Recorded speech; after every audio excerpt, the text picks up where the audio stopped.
The political landscape is a turbulent sea, and recent events within the Labour Party have thrown this tumult into stark relief. Rosie Duffield's resignation is not merely a personal departure, it is a clarion call that should resonate across the corridors of power.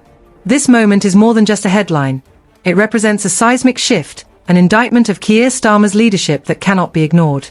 The chaos that now engulfs the party is not just a symptom of Duffield's exit but a reflection of a deeper malaise that has taken root in Labour, an environment where dissent is not only discouraged but actively punished. Let us not mince words. Starmer's leadership style is suffocating. His approach has fostered an atmosphere where many MPs are compelled to stifle their voices, fearing repercussions for daring to express legitimate concerns. This is not just a trivial matter. It speaks to the very heart of what it means to lead a democratic party. When dissent becomes a casualty of leadership, the integrity of that leadership is called into question. Duffield's resignation is a powerful statement against this culture of fear, and her timing could not be more significant.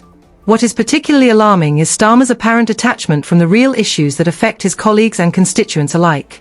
The notion that a leader could be so out of touch is not only bewildering but dangerous.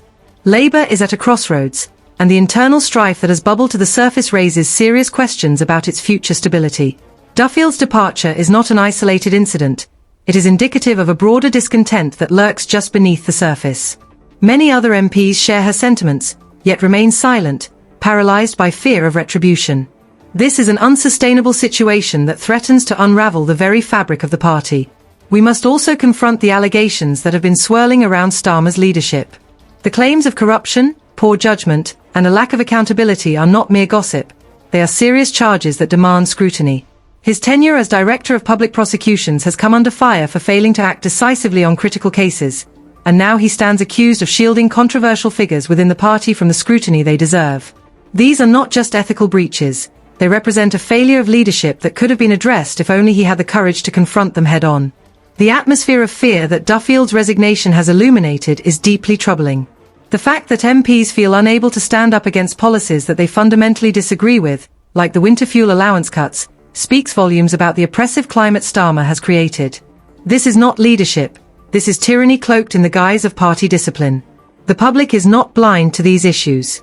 They see the nepotism, the greed, and the disconnect that has come to define Labour under Starmer. The party's refusal to support a national inquiry into grooming gangs is a glaring example of priorities gone awry. This is not merely a policy decision, it is a betrayal of victims and their families, a clear message that the party prioritizes its image over justice. As public outrage mounts, the pressure on Starmer intensifies. The calls for accountability are growing louder, and the longer he remains silent, the deeper the pit he digs for himself and the party he leads. Duffield's resignation serves as a stark reminder of the stakes involved. The cracks in Starmer's leadership are becoming increasingly visible, and they are threatening to fracture the party beyond repair. The resignation is a pivotal moment, one that demands urgent action. The internal divisions within Labour are no longer a whisper in the wind, they are a cacophony that cannot be ignored.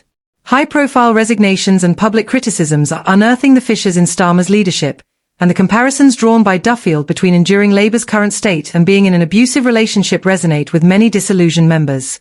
This sentiment captures the essence of a party in crisis, a party where loyalty has turned into a burden rather than a bond. The stakes could not be higher. If Labour cannot navigate this crisis and address the systemic issues plaguing its ranks, it risks losing not just credibility but also public support.